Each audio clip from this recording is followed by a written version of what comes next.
खत्म कर किस्सा।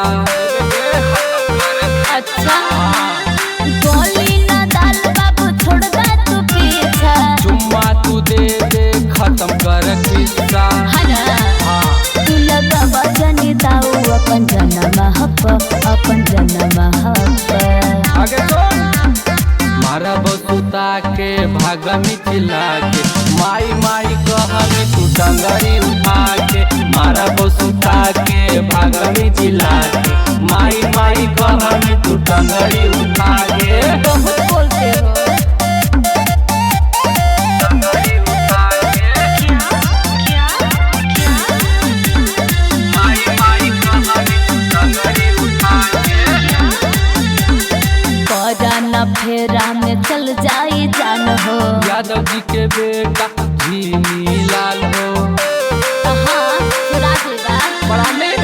पराना फेरा में चल जाई जान हो। यादव जी के बेटा झीमी लाल हो। देखिए कर दिन जेल बेल होई ना तो नामा मोहब्बत तोर नामा मोहब्बत। मारा बसुता के भाग मिथिला के माई माई कहमी डंगरी उठा के। मारा बसुता के भाग मिथिला के माई माई कहमी डंगरी